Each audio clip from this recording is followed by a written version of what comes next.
creepy and cool TikToks that will blow your mind. Are you ready? Are you ready? Let's go! Disclaimer: this video is for entertainment purposes only. Please do your own research, as these clips haven't been fact-checked. I was in an antique store the other day and I stumbled across this. It's a really old picture of a place I'd never heard of called Königsberg Castle. So of course I went to go look it up. And I was like, oh, awesome, you've gotta be kidding me. The story behind this castle is so insane and got me so pissed off that now you need to know about it as well. More than 1,000 years ago, the Baltic Sea coast was home to multiple Prussian tribes, including the Sambians, who built a fortified town along the banks of the Pregolia River. Around 1200 CE, Christian religious extremists would launch the Prussian Crusade. The goal was to convert or destroy these different cultures, and the Sambia fell in 1255 CE. On the ruins of the Sambian hill fort, the Knights of the Teutonic Order built a new structure. It was made first of earth, and then wood, and then stone, and was dubbed Königsberg, or the King's Hill. For the next 800 years, this castle continued to grow. It incorporated Gothic architecture, as well as Renaissance architecture, and later Baroque and Rococo styles, culminating in an architectural marvel with a footprint covering more than 500,000 square feet, and exemplifying 800 years of European architectural history. Alright, you knew this was coming. This is the part where it's not fun anymore. World War II happens, and in 1945 the Allies capture the German city of Königsberg. The city is decimated by artillery and air raids, including, of course, Königsberg Castle. But when the smoke clears, it is somehow miraculously still standing. An 800-year-old structure that survived a type of bombardment that its builders could never even imagine. After the war, the area was claimed by the Soviet Union and renamed Kaliningrad. And in the 1960s, the Soviets decided to demolish the castle and build this in its place. 800-year-old architectural marvel that survived the brutality of World War II was torn down with dynamite and bulldozers for this, leaving us with a foundation they couldn't even bother to cover, and forgotten photos in antique stores. If you also care about preserving history, shoot me a follow so we don't lose each other. Send this to your friend that you know this is also gonna really piss off. At the beginning of the evolution, it seems. And we are here with creatures, and at the top of the pyramid.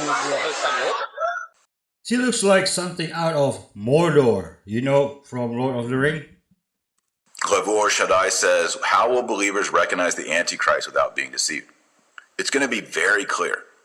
A man is going to come who is Jewish, and he's going to say, I am the Messiah. I am God. And he's going to try to ban the Catholic Church and the sacraments. When you see that guy, you know that's the Antichrist, right? Here's what Paul says. It's pretty clear. Verse 3, let no man deceive you by any means, for unless there comes an apostasy first, and the man of sin be revealed, the son of perdition. So Paul says he will be revealed.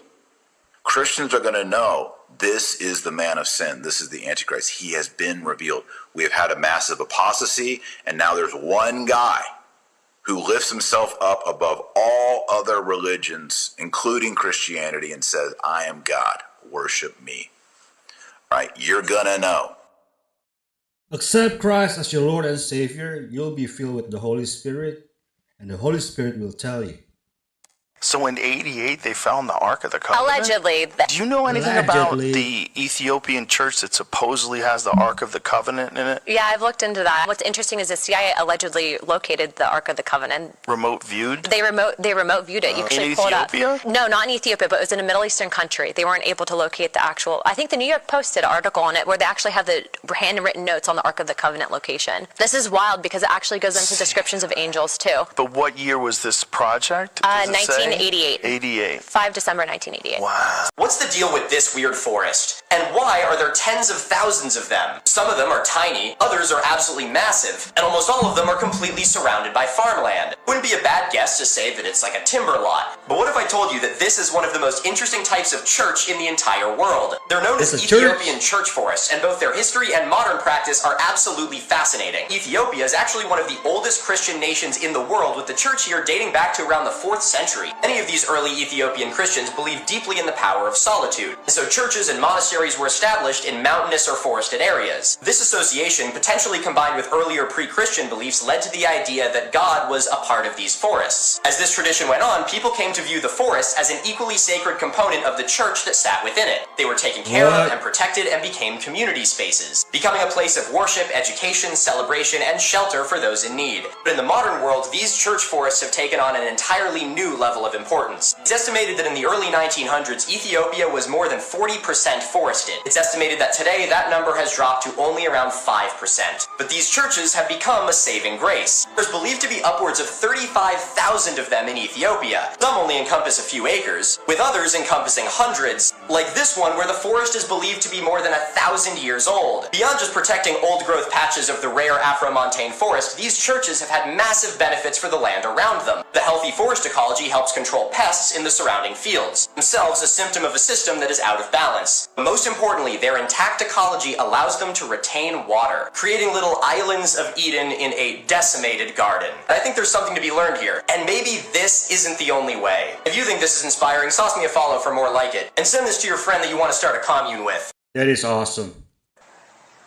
So this afternoon, a bunch of news articles broke, and it's at the top of X, that a public school in Rhode Island had the elementary students paint a painting of Moloch that on record, not just in the Bible, but according to archaeological record, all these different tribes of Middle East sacrificed children to. And they directed the children to paint this. Now, Les Wexner, the big controller of Epstein, the big Mossad CIA officer, it's come out in these emails, says, I am possessed by this particular demon. I do what the demon says. Then we found news articles where he said, oh, I do these horrible things. The demon controls me. I mean, it's just crazy. And then Epstein calls himself Baal, which is just another name for Satan, another demon they sacrifice children to. So this is all coming out, folks. It's absolutely horrific. This is their cult. This is what they're into. Just like the poison shots killing everybody, or the 5G or the GMO. They believe hurting people is a gift to their God. So you and I aren't like this, but they are. You have to realize evil exists. They say the devil's greatest trick is he doesn't exist. I say it's his second biggest trick. His biggest one is that good doesn't exist, and we can't resist it. So I'll post some of these images here with the video and the news article under it. But that's who we're up against, folks. These are people that are into being evil. And their big victory is that we have a blind side. We have a blind spot to all of this. It's time to wake up and admit it all, okay? I've been vindicated. I've been exposed to this for 32 years. I told you the bottom of the rabbit hole is Satanism. It is. And that's who these people are. They get off on it. It's real. Satan is real. But God is real as well. Follow me on X. We're out here at Rolex Jones. We'll continue to cover it all. But history is happening now. And we're totally vindicated. And just pray for God, for the armor of God. Pray for the Holy Spirit. Not going to find that most churches, they're controlled. But even Joe Rogan's a Christian now. Woke up because of all this. That's where you're going to find the Spirit of God. Even the preacher may be corrupt. In a good church, the people are there for the right reason. You'll pick up on the Spirit. It's amazing. Joe said, you know, if there was a pill that made people as nice as they are at church, I'd take it. Let's call the Holy Spirit. And it's the only thing that's going to save us from this, folks. God is there to lead, guide, and direct us. We have to pray for that. We have to pray for it right now. And pray for the children, pray for the innocent, because the devil's coming for our children. Public schools training kids to worship Moloch, the god of child sacrifice. As the Old Testament says, give not your children to the fires of Moloch. This is real, folks. Look it up. You know, I heard that this is the same place that a dad just murdered his entire family at a youth hockey game. So you've probably seen this painting before, but have you seen the other half of it? And do you recognize this? These two pictures are split up now, one's in Antwerp, one's in Berlin, but together they were once a pair, known as the Moulin Diptych. The guy on the left is Etienne Chevalier, the patron, and standing next to him is Saint Stephen. But the artist has chosen a really odd way to tell us that this is Saint Stephen. Stephen the martyr is known for having been stoned to death, and in medieval and Renaissance art he's often depicted holding stones. That part isn't unusual. What is unusual is that the stone in this painting looks an awful lot like a prehistoric hand axe. There's a very interesting paper all about this, but the short version is that this is probably a a flint hand tool made by humans living 160 to 300,000 years ago. The artist, Jean Fouquet, even painted Saint Stephen again with a similar stone in an illuminated manuscript for the same patron, Etienne Chevalier. Now, this suggests to me that perhaps Chevalier had a prehistoric hand axe in his own personal collection, and he asked Fouquet to paint it into these scenes. But we still don't know exactly what people in the 15th century thought objects like this were. They certainly didn't know just how old they were, and they may not have even known that they were man-made. But what this painting does tell us is that something about these objects captivated imaginations, and they knew there was something very special about them. But these paintings do not match. They are completely different. Bob has a photo in orange jumpsuits, put knives to their heads, and they said, if you guys right now convert to Islam, we won't behead you. And these 20, I knew this was going to happen, 20 construction workers said, this is what they said. They said, no, I love you, Jesus Christ. And they cut all their heads off. There is only one king, and his name is Jesus. They thought they could hide this from you. Do you know who this man is? Comment below if you think you know, but don't cheat. While you're guessing, can you tell me what race you think you are? While you're doing that, I'll give you some clues. You see, what happened is the poor started to realize they had a common enemy, the rich. A man named Nathaniel Bacon led a rebellion in 1676, but the scariest part for the elites wasn't the fire, it was the unity. Africans and poor Europeans, enslaved and indentured, fought together. They burned Jamestown to the ground. Class solidarity almost destroyed the ruling class. And he was the one being overthrown. Do you know who this man is now? This man is William Berkeley, a rich elite who ran the Virginia colony hundreds of years ago. Back then, the labels, didn't exist. There was no white team. There was no black team. You were either European or African. You were rich or poor. And Berkeley had a massive problem. You see, Berkeley and the elites needed to make sure the poor never united again. Their solution? Divide and conquer. They drafted the Virginia slave codes. They told the poor Europeans, stop working with the Africans. We'll give you privileges, land, and a new identity. We'll call you, white. Pretty much they said, you may be poor, but at least you aren't them. You see, language is a code, and spells are real. If you look up the etymology of spell, it's a story, a tale, or a narrative, S-P-E-L. From that moment, white and black became law, not biology, not science, a social spell. You see, when a story or narrative is repeated enough, it runs in your subconscious mind like background programming. It controls your reality without you realizing, like you actually think black and white people exist. They don't. I'll prove it. So go back to the question I asked. At the start, you said you were white or black, a lot of you. Look at this chart. Where does white end? Where does black begin? I've never met a white person. I've never met a black person. You are all just different shades of brown. You should pause it here and look if you don't believe me. So biology exposes there are more genetic diversity within racial groups in between them. Let me give you an example. You might look at a Doberman Pinscher, a Rottweiler, and a Great Dane and think Rottweilers are obviously more related to Dobermans than they are Great Danes because they look very similar. But actually, Rottweilers are more related to Great Danes. And further, no matter how different the dog breeds look, Rottweilers and Poodles, they're all the same species. It gets way deeper. You're in a zoo right now. You need to escape that zoo. No matter what platform you're on, go here. Then here if you want to learn more about this and escape this matrix. It's a free... we live on a planet that provides all we need, and we are paying for water and seeds. There is obviously an evil plot. The true vampires in our world today are the same people that are vampires before, the people that want to live forever. I don't think you can do that without sucking the life out of somebody else. That's a great way to think about it. It's always been extreme wealth. You get as I know a lot of vampires then. rich as you can, and you keep it for yourself as much as you can, because everybody will try to take it from you. There are ways to be powerful in the world that always cost something to somebody else. Vampires do exist today, and you certainly don't want to be a victim of one. 4 celebrities who should be rotting in prison. Number 4, Mark Wahlberg. Before he was selling burgers and saving Transformers, Marky Mark was a violent felon.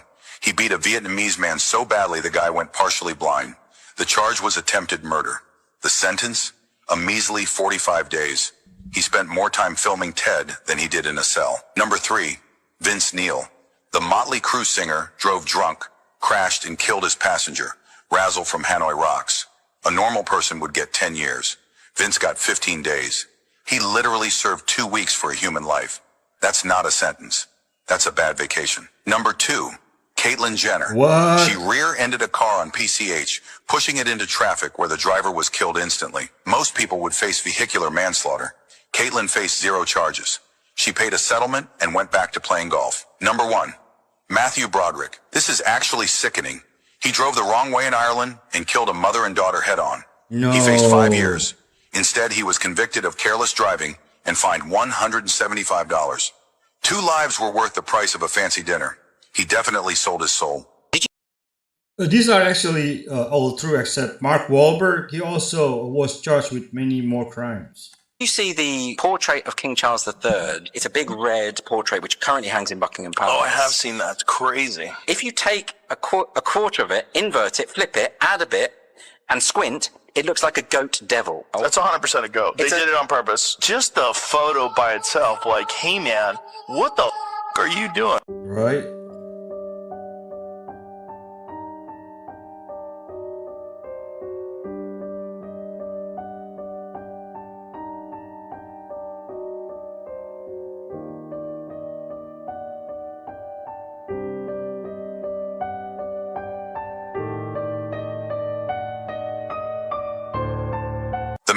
Martyrdom.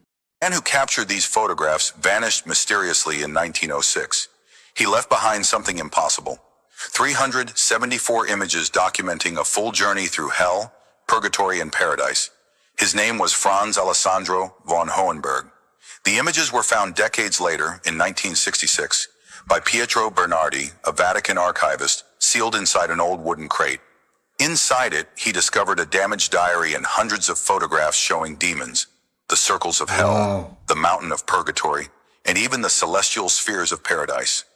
Piece by piece, Bernardi reconstructed the journey, the descent into Dante's Inferno, the climb through the terraces of purgatory, and Franz's final unreachable dream, reaching the Candida Rosa, the luminous heart of the Empyrean. The photographs seem to confirm that he actually reached it, and the last image left behind is this unsettling sphere, a mystery that will be explored in a future video. But here's the truth. All of this is part of a fictional universe created by me. Every photograph in this archive was initially crafted using Midjourney.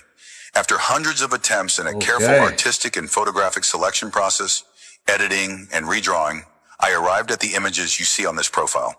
It's an artistic project inspired obviously by the Divine Comedy, by the illustrations of Gustave Doré, and by the idea of a lost photographic expedition into the 3 realms. The archive is no longer in progress. The book Nonum Calum has been released on Amazon. The full journey into hell, purgatory, and paradise is now bound in a single volume. What you've seen here is only a fragment of the full record.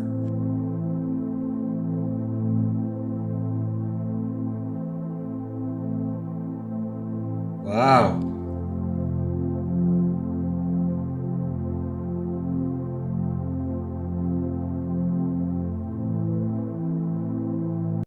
Not a single bomb left clean from those places. I just found out the Rothschild family owns an island in Antarctica. No one knows what it looks like. This is the closest image that people have of it. And it's an estimated guess. It's on the bridge of Antarctica. What are they doing there? I can't believe I had no clue about this. Who knows what's going on there? We don't even have photos of this place. The ice wall might be real. Turks have been on this You know, maybe that's why we aren't allowed to explore Antarctica. planet longer than trees have, which means yes, there was a time when trees didn't exist. So what were some of these first trees? This, called Wadiza, also known as the world's first tree, that we know of. It got to about 30 feet tall and kind of looked like a palm. We used spores to reproduce rather than seeds, because seeds weren't a thing yet. And this, Archaeopteris, one of the first true trees with a classic woody trunk. Fossil evidence suggests they could get to 80 feet high, and also use spores to reproduce like Wadiza. Did you know that during the 17th and 18th centuries, wealthy Europeans liked to be painted alongside black enslaved children, as we can see here? What? As you know, during this period of time, black African children were trafficked from Africa to the West Indies to work on plantations with their parents. However, a number of these children were also selected to be sent back to Europe to be used as pets, essentially. It was seen as very fashionable by white Europeans to own black children who could be dressed up in fine clothes and basically wait on them like pages. And to be painted with one was the ultimate symbol of wealth and status, and that is why we have a number of them in these paintings, although generally their names and identities are not known. What's even more tragic is that most of them have got these collars on, a symbol of their enslavement. And most of them are boys, and these boys always have one pearl earring. The pearl earring signified that they were owned by someone of consequence and wealth, and that reflected well again upon the owner. These young boys, who are usually below the age of 10, could be sold as soon as their owners got bored of them. And there are lots of adverts in contemporary newspapers selling these children. So, for example, in the Daily Post on the 26th of May, 1725, there's an advert for a, quote, a beautiful Negro boy about 8 years of age, lately come from Barbados, to be disposed of, meaning to be sold. In these paintings, you'll always see these children doing some sort of menial task. This boy here is holding 2 dogs on leads, and this child here is carrying a basket of fruit for his mistress. But we also can't forget the fact that these children were also included in these paintings because it made the sitter look incredibly white. The juxtaposition between these poor enslaved children and their white owners was seen as very fashionable at the time. And in this painting particularly, everything is aimed at making this woman look as white as possible. And this is a trope seen again and again during these paintings. Interestingly, here we actually have a young girl. As I said, we don't generally see young black girls in these paintings, but we can see that she is also adorned with pearls and some other gems to basically draw the attention to the juxtaposition between the dark skin and the white pearls. Here we have another example. We have a young girl with a pearl necklace holding a shell filled with pearls. Sometimes the juxtaposition between the light and the dark is so ridiculous that the black children almost fade into the background. For example, this is particularly outrageous. Like, look at this child, almost falls into the background, except for his collar. Another thing I forgot to mention is that sometimes these black children were given as companions to white children. And you can see the absolute inequality here. I mean, this dog on the right is receiving more affection than the poor black child behind. Tragically, the identities of these children is almost lost to us, almost completely, because they were seen as property, and once the family had grown bored of them, they could be sold on or even returned to the plantations. And so to this day, these paintings remain the only evidence that they ever existed. They were sold to them by their own people. Slavery had been practiced among the tribes in Africa for ages. In 2011, an anonymous YouTube user named Ivan0135 uploaded eerie clips of a thin alien with a large head and big black eyes, later nicknamed Skinny Bob, claiming that they were leaked from secret 1960s KGB archives. The footage has never been verified, and while many believe that it's likely CGI or a hoax, no creator has ever come forward, keeping this a mystery. Okay, looks like the demon, what's his name? Aleister Crowley drew.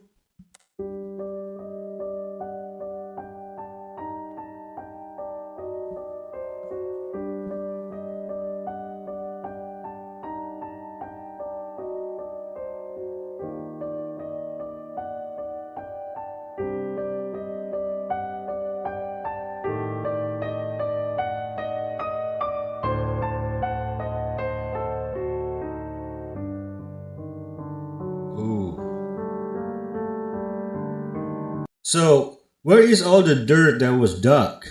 The That's nuts, man. These are caves cut into big granite outcroppings that are just massive, perfect. The insides is what's impressive in here. It's the finishing of the granite. They're mirror finished. And it turns out with the scans, what they found is they're also like almost perfectly symmetrical. Like they're not straight. They tilt in at like a degree and a half exactly on both sides. It's some of the most precise like work in granite in single piece. Again, it's one of those things where you can't make a single mistake. The acoustics in there are incredible, but this is granite and it's been polished to this mirror finish that was supposedly owned by a particular king who gave them to like a religious cult to get out of the rain. But it doesn't say anything about him making them. Mind blowing. Japan quietly conducted one of the largest academic studies of supernatural encounters in recent history for the purpose of understanding collective grief and what could be done to ease it. This is when Yuka Kudo investigated ghosts taking taxis to tsunami-destroyed homes. In the aftermath of the worst natural disaster in modern Japanese history, the Tohoku earthquake tsunami, taxi drivers in Ishinomaki had just begun working again, taking volunteer workers and people in grief around town, when something very strange began circulating. Drivers picking up passengers late at night who were soaked and smelled of seawater or stained with salt. They would quietly give the address of a place that had been washed away or flattened, and when the taxi arrived, the back seat would be empty, sometimes just leaving soaked upholstery behind. Yet the fare meter had been running, which the drivers ended up having to pay, and that is why these stories came to light. Yuka Kudo, a graduate student in sociology at Tohoku Gakuen University, heard them and launched a study. From 2012 to 2014, Kudo conducted over 100 structured interviews with taxi drivers in Ishinomaki, and 7 had stories of disappearing passengers. The goal was very different from better-known studies on ghost sightings that often aim for sensational outcomes that could make money in media, but they provided insight into people who had lost entire social worlds overnight. They were evidence of collective trauma seeking form. In a community where 3,800 had lost their lives in a day, and many had just never been seen again. Conclusions suggested that scenes of destruction around residents daily began to affect memory in unexplainable ways, especially when you know someone who had never been recovered from the ocean. Mental health workers began using these findings to shift assistance away from something is wrong with you and we don't know what, to your mind is doing what minds have always done after catastrophe. By 2015, Japan had spent $172 billion on reconstruction projects, but direction was needed for how that funding could help mental health and psychosocial support. And that is what Yuka and these taxi drivers helped provide. Okay, I watched this twice and I don't understand. Did the study show the ghosts were real, or were the taxi drivers imagining them as a coping mechanism? Yo, this woman unexpectedly starts falling off of a cliff, but is it her last moments?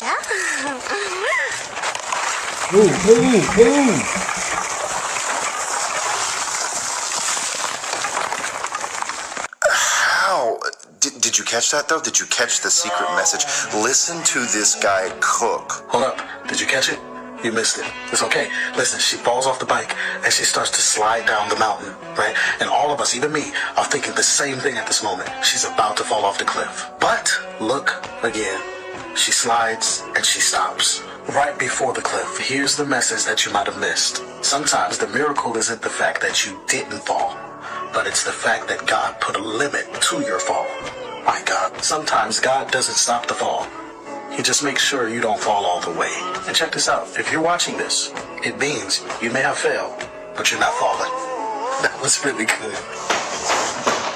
Amen. God save her for real, for real. Also, maybe not ride a bike that close to the end of cliff either.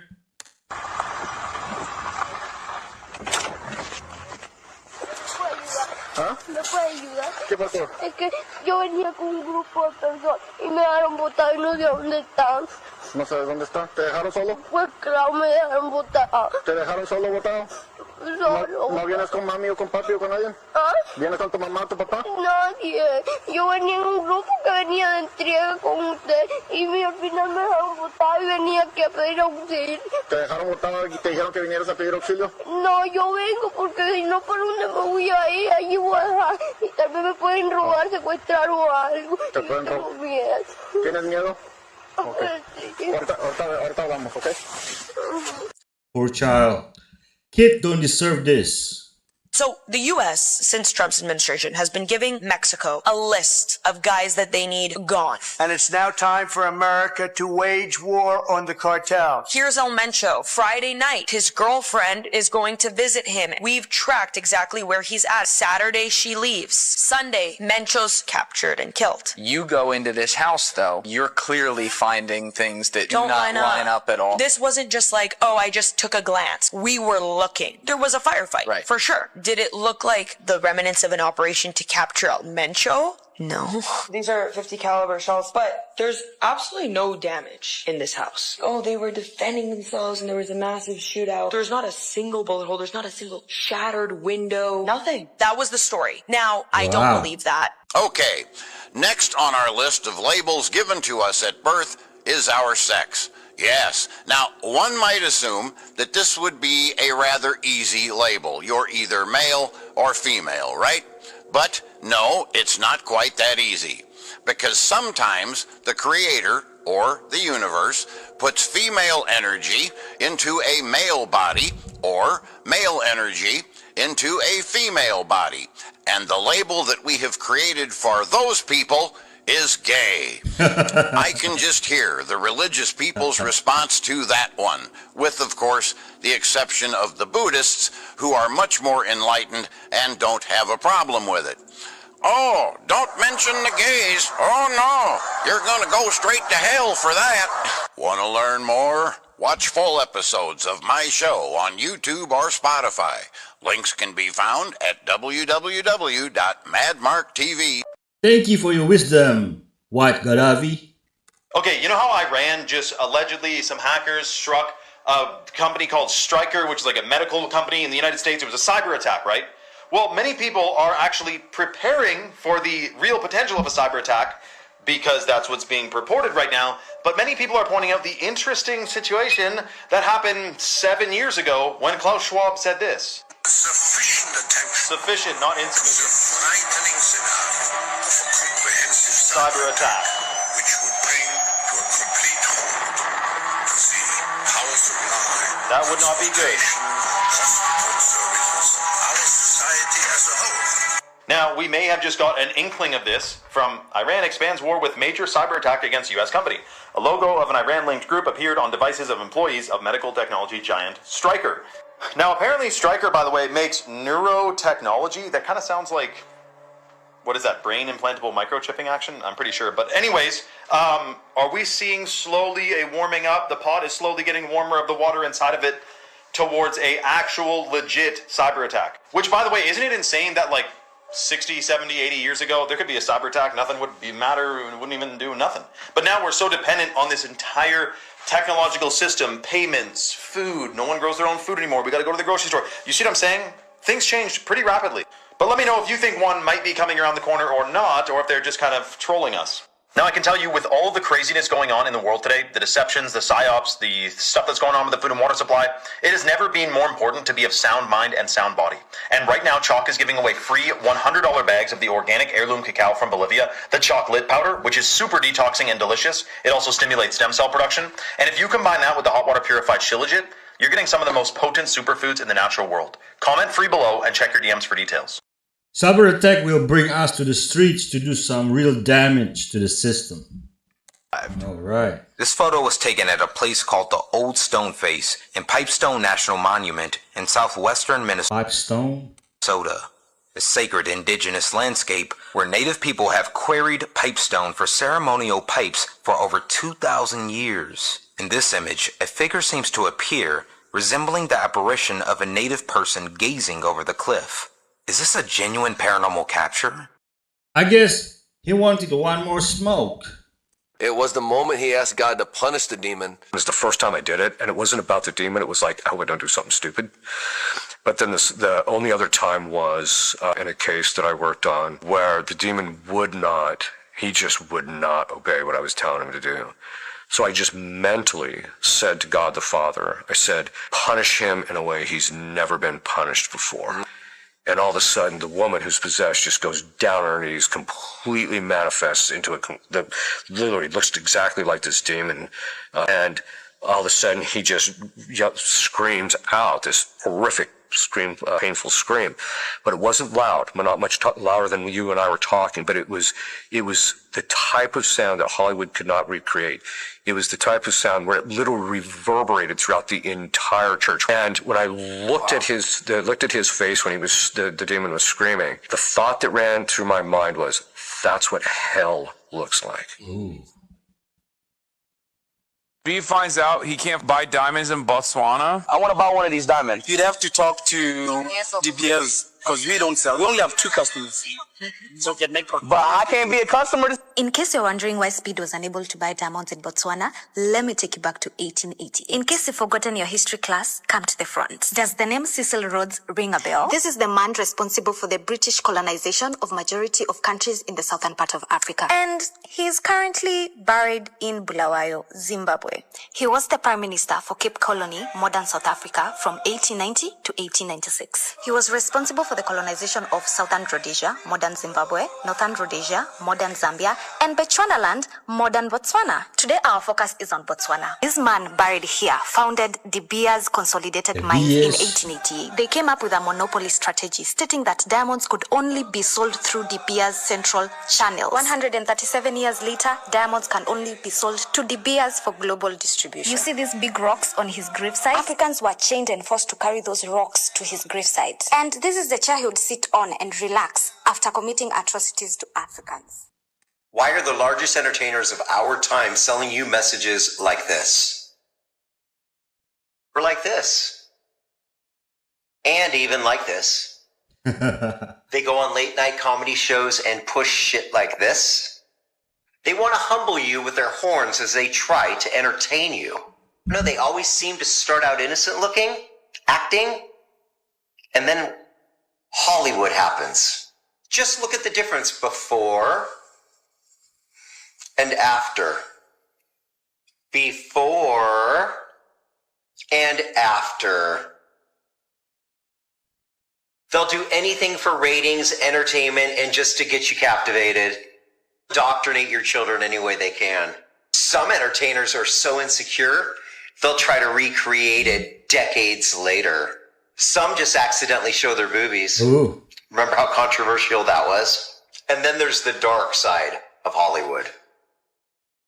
The confused and dark side of Hollywood.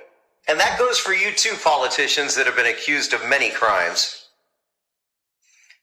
Do I even need to say anything? Let's sum it up. They love Satan. They perform now as if they are in their satanic church. That's The Weeknd, by the way. And why do they have so many trans children? You think all of this could be connected? What do you think? Could it all just be connected? Because it goes back to the 80s, the 70s, the 60s. Some seem to not be filmed with their trans children. But 1% of the population is trans, but yet they're all over Hollywood. No disrespect, live your life, but is it a coincidence? Some would have to wonder. Many have normalized all of this. So is this how it ends, Hollywood? I sure as hell hope not. They look like retards.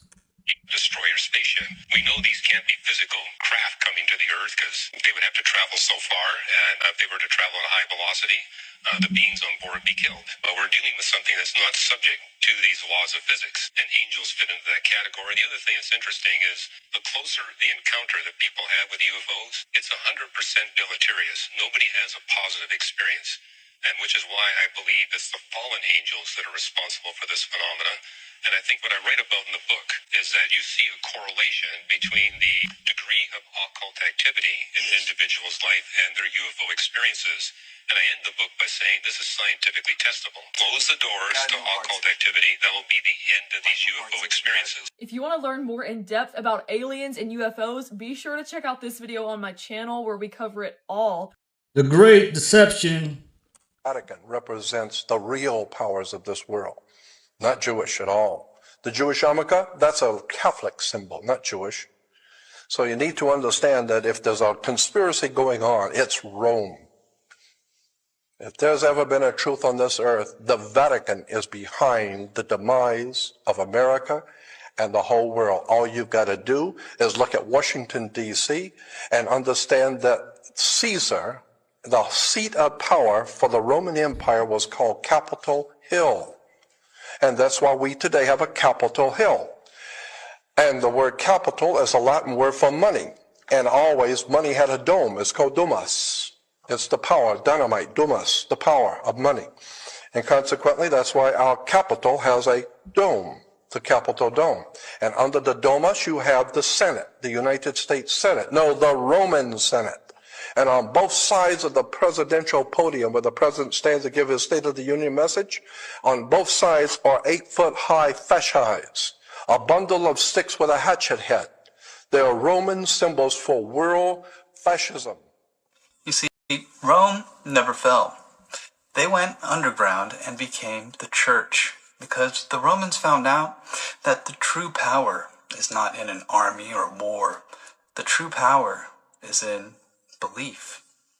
They found out that a god on a throne is more powerful than a man on the throne.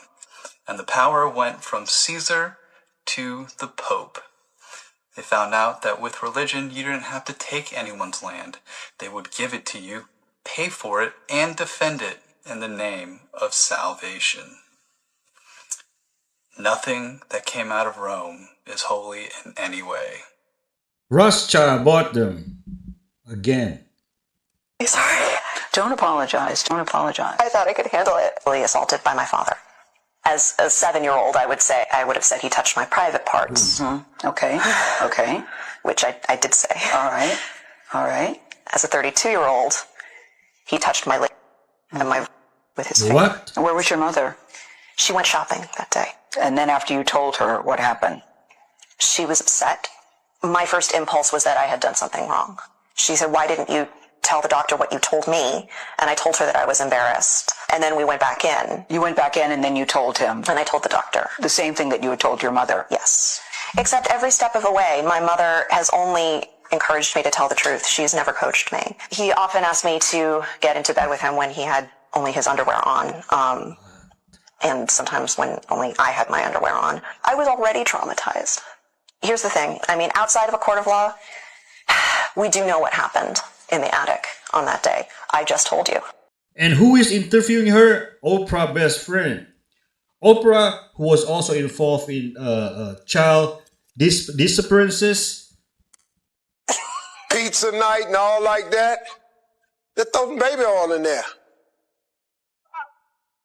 That's not funny. Pastor, it ain't nothing simple about throw some baby oil in there. Even I'm telling you, baby oil is it just go with everything. You can get baby oil on pizza. I done got it on pizza before.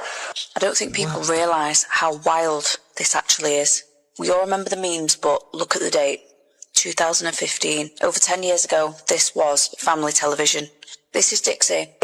And remember, I'm a pastor's wife. Telling Steve her secret for pizza night. Why is oil and pizza always in the same sentence with these people? Oh wait, we already know. And look at Steve. He's a self-proclaimed specialist when it comes to the product. Is this just a harmless joke from over 10 years ago? Was the code always hidden in plain sight? I'm starting to think that pizza night wasn't just about food. He's definitely in the club. He had like 3 shows at one time. One was with little kids who said funny things. Sick. I really do believe that guy had something to do with Lisa Liam's passing. Allegedly. This is just my own thought. He probably didn't do it. Something about it seems off. Because me and my friend was being chased by him through the elevator into our room. Lisa Liam was on the elevator by herself. What if something had happened? And I don't know if you guys heard about the conspiracy. There was also a conspiracy that Lisa Liam blood actually was the cure to tuberculosis.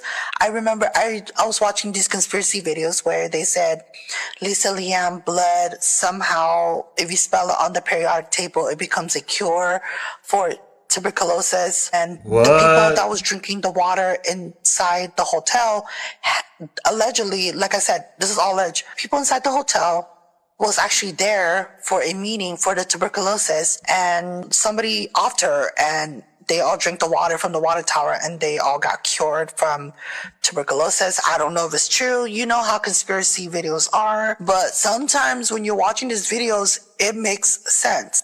Again, this is all alleged. Do your own research. The Cecil Hotel, which I can't believe I talked about, you guys. I told myself I would never talk about this to anyone, and I did this on my podcast. I believe. You know, Sloan, Bella covers this case, and she gives stunning insight. Did you know that Lucifer didn't fall alone? 3 of heaven's most powerful angels became his top commanders in the greatest rebellion ever told. First was Beelzebub, the prince of seraphim. He controlled all of heaven's sacred music. When angels sang praise, his voice led the choir. But when he fell, that beautiful music twisted into whispers of corruption that poisoned minds across the world. Then came Asmodeus, heaven's guardian of divine love. He protected the purest bonds between souls. After his fall, that sacred duty became a weapon. Now he destroys love and plants lust in its place. Finally, Belial, heaven's master architect. He designed the golden temples and crystal palaces of paradise. When he fell, those creative powers turned dark. Now he builds temples of corruption and designs traps for human souls. This wasn't just Lucifer going rogue. This was heaven's elite launching a coordinated attack. The angel of music, the guardian of love, and the divine architect all turning their gifts into weapons against their former home. The rebellion that shook eternity was led by heaven's finest. God wins in the end. Remember that. David did not kill Goliath with a slingshot. A lot of people think this, but this is not the truth. This is a slingshot that we use with our kids to hit little targets. How cute. But if David didn't defeat Goliath with a slingshot, then have we been listening to a lie? No, this is how he defeated him. Ooh. Nice shot. That's how he did it. That's a sling, and that's what they used back then. But he didn't even defeat Goliath with that. With God. His faith in God is what gave him that victory. God was there in the stone, in the sling, and because of his faith and his boldness, that's how he defeated Goliath. He that is in me is far greater than he that is in the world. So, let's talk about the voodoo doll. The idea of stabbing needles in dolls to hurt people doesn't come from Africa, Haiti, or New Orleans. Comes from England. No. Witches in England use a small doll about the size of this cucumber known as a puppet. And they would take these wax dolls and take the hair of the people that hurt them, put them in these wax dolls, and take these long-ass needles and start stabbing these dolls with these needles. But not to hurt that person. Let me defend my pagan witches, because even they are getting a bad name right now. They're not evil. The only reason we believe that witchcraft is evil is because of Christian colonization. How did it end up being a voodoo doll? So as people of color, back then it's illegal for us to go to the hospitals, to marketplaces, but the most important thing, it's illegal for us to read or write.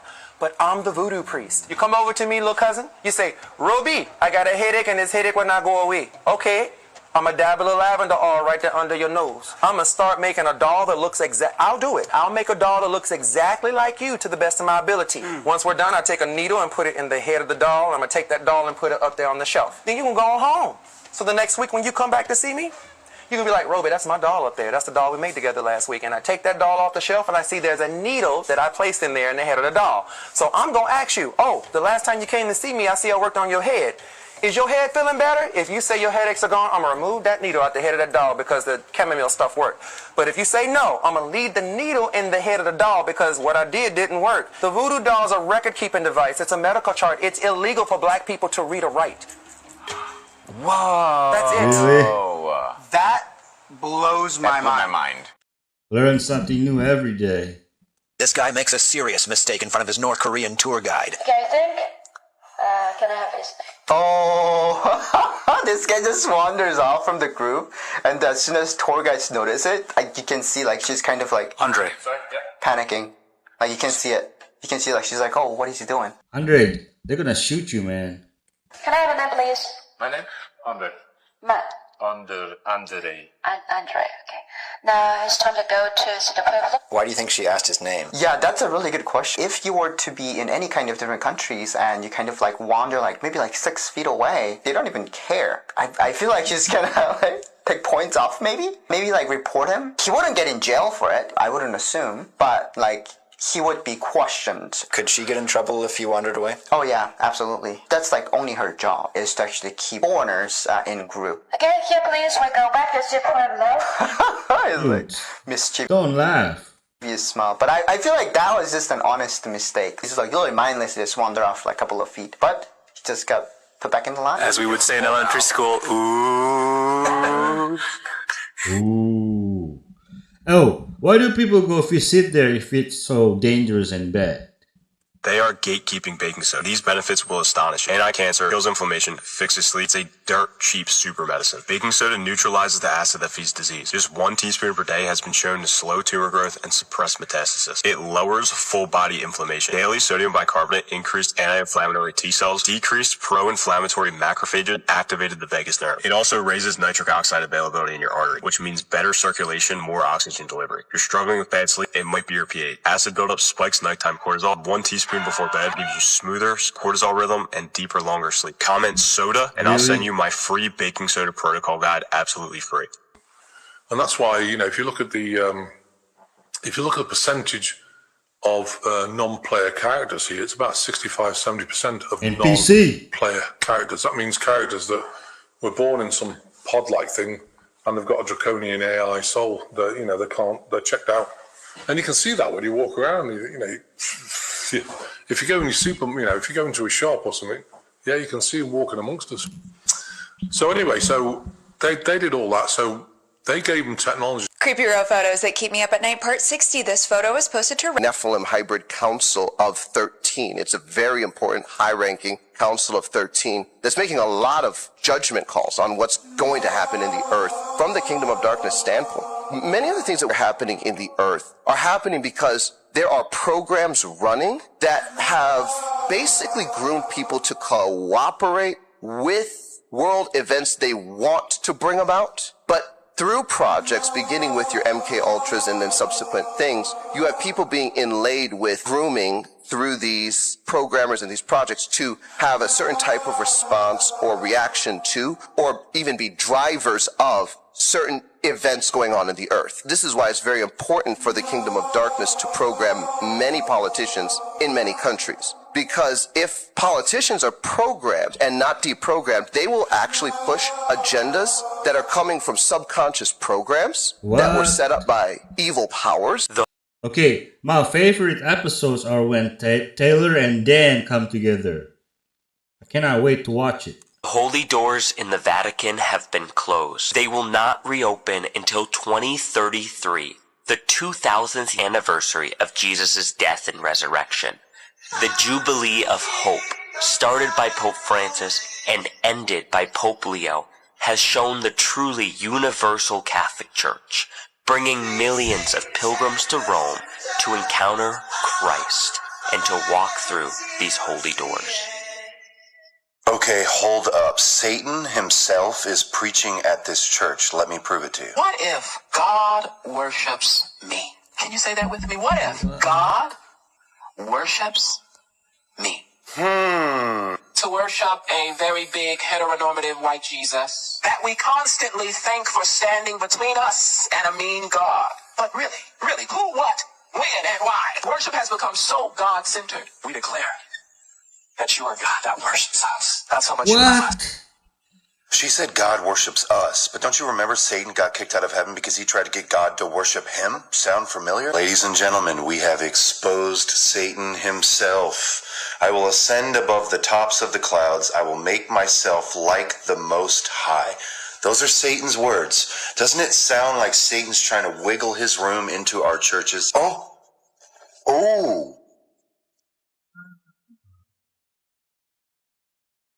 There's Satan in live mode. Ever heard of the Kentucky meat shower? I know it sounds like an Urban Dictionary term, but it's actually a real historical event. So on March 3rd, 1876, residents of Bath County, Kentucky experienced something really strange when for a few minutes it started literally raining chunks of meat. Apparently there was just meat flying everywhere. It was landing on roofs and yards. According to the newspaper, a couple of the residents even tried it and said it tasted like beef, mutton, or venison. When the scientists at the time analyzed it, they said they thought it was either horse or human infant. This was like a big deal at the time, and a lot of people kept samples. There's still some in museums today. Later scientific analysis suggests that the meat was actually lung tissue, but they don't know what from. No one has any idea why this happened. One of the theories is that maybe a pack of vultures ate something or someone and then flew over the town and threw it up, and then the wind just scattered it. But to this day, it's still an American mystery. So, happy Friday the 13th. There's a whole Wigga theory that explains the secrets of the Uyghur-verse. The Uyghur-verse? Exactly. And it states that in 2006, the Elder Wigga was born into fruition in the halls of Agartha. Wait, but that would completely denote the idea of the Elder Wigga spawning in 2003. And that's precisely why we have to protect the ancient Uyghur technology. There's a historical fact that freaks me out a lot, which is that this king thought his butt was made of glass. This was King Charles VI from France. He ruled in the late 1300s to the early 1400s. He's one of the first people we know of to suffer from what is known as the glass delusion. And it is exactly what it says. It's people who have a psychiatric disorder that convinces them that their bodies are made of glass. And among the people who suffer from this, there's a specific belief that their buttocks are made of glass, that if they sit down too hard, their butts will shatter. King Charles lived his life covering himself in blankets and iron bars to keep himself from breaking. But what freaks me out about this is that this belief was contagious, and it lasted for a couple of centuries before all but disappearing. After King Charles, it became somewhat common for people in the upper classes, specifically nobles or aristocrats, to think they were made of glass. And when you try to read about why this happened, experts mentioned that glass was a new exotic material at the time. People even saw it as having magical properties, so it's kind of the way now people have delusions they've got microchips in their heads. But people at the time also noted that there was a particular type of depression or melancholy that struck nobles, people who had high positions and a lot of spare time, and that this glass delusion was just one more manifestation of this unique kind of anxiety that comes with living that kind of life. Specifically, it's a delusion that gives you an excuse to push people away. And once you start seeing yourself as fragile, you now have an excuse to not do anything or engage in anything. And once you see yourself as fragile, that becomes your whole identity. Everybody notes that the glass delusion all but disappeared in the 1800s, but my question is, did it? I feel like there are some people out there who, once they were introduced to the concept of trauma, and the concept of trauma as something that permanently damages your body, I feel like they reacted to that in the same way that these people back then reacted to the idea of glass. I am not a doctor, I am not diagnosing anybody, but it seems like the way some people talk about their psyche, they describe it as being something so brittle that it will shatter on the slightest contact. And it seems like they use that same idea as the basis to create distance between themselves and everyone else and every human experience.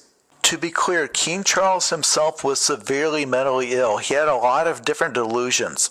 But in the process, it seems like he introduced this very addictive idea, this concept of being fragile. And to me, it seems like it never went away. Most Masonic documents tend to date back to the late 1500s. One thing that's consistent with all of these early Masonic documents is they basically state the purpose of Freemasonry, or its utility of Freemasonry, is to rebuild civilization from after the cataclysm and to preserve knowledge should another cataclysm occur. It's not the code that tells me we live in a simulation. They showed me directly.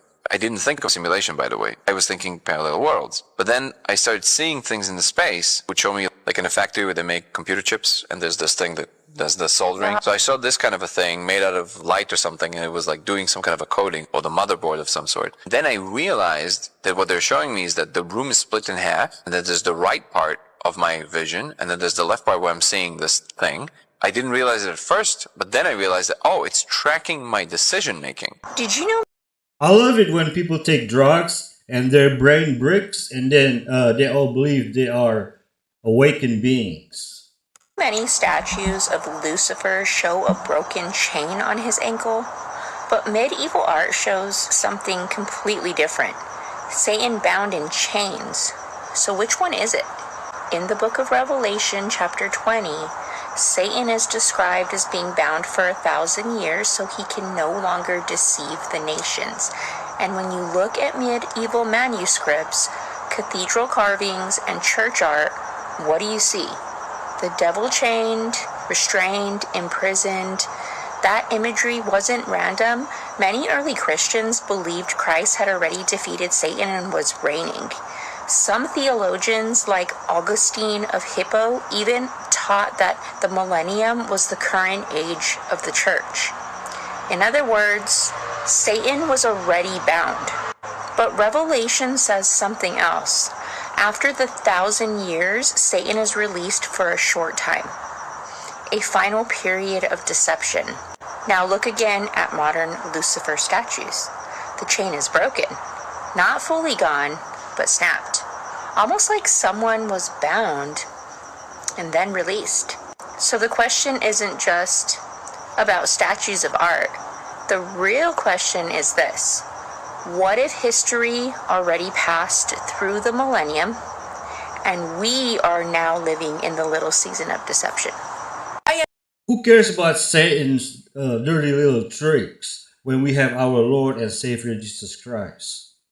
I'm disgusted by this new cult documentary. I just posted a clip from this that's already going viral, and it's of the members drinking each other's pee. And let me tell you, that is so small in comparison to the things that happen in this documentary. In fact, that might be the most normal thing that happens in this documentary. If you love documentaries and you're always looking for something to watch, hit follow because I post daily. This interviews ex-members of a tantric yoga school. And if you don't know what tantric yoga is, it's basically yoga and sex intertwined. It's supposed to be the ultimate form of intimacy. Immediately you know that something is off because in order to go to this school, you have to send a photo of yourself in a bikini so that they can see your aura. And the leader of this school, the main guru, is unnamed because he's in hiding. Eventually they get into how this guru who's in hiding invites these women to go to France to meet him. And once it gets into this point in the documentary, it becomes an actual horror movie. I'm not lying, the way that this film is edited, I could see this turned into some kind of adaptation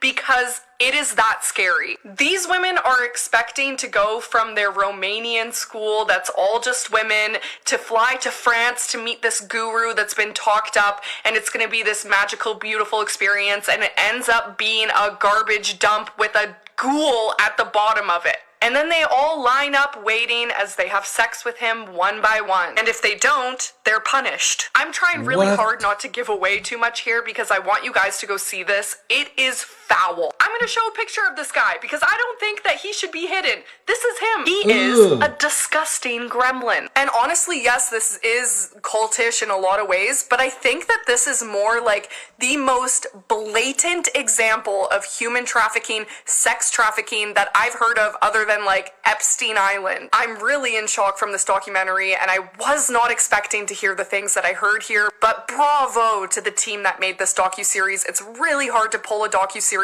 off like this and they did it brilliantly. It's edited flawlessly. Every single episode is jam-packed with information and the stories are told the way they should be told. The survivors get to speak for themselves and wow, I'm just really impressed. And let me know what you guys think about this in the comments. Wow.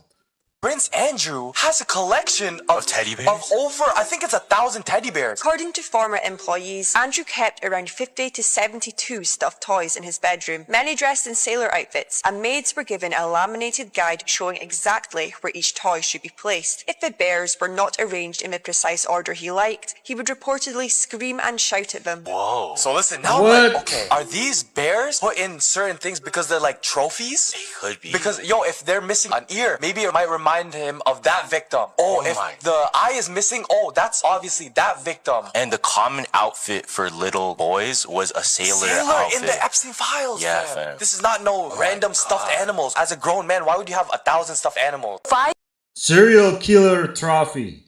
people on this one small boat. They're trapped out at sea together. One of them was a serial killer in the making. So we got an American father and his 2 teenage sons. Then we have a couple from the United Kingdom. Both Chris and Peta, they were tied up. Russell remembered a shiver go down his back though, because his dad starts stripping the 2 naked. He said it was really disturbing and creepy. And Peta just kept crying, and he said he'll never get this image out of his mind. Peta was naked and crying, and Chris was reassuring her, everything's gonna be okay. But Chris was also helpless, tied up, and unclothed. Russell said Dad was really good at tying knots. It was like second nature to him. There was no way they were getting out. He kept Chris in the galley near the back and Peta down in the sleeping cabin in the front. He spent some time alone with her. It's likely he essayed her.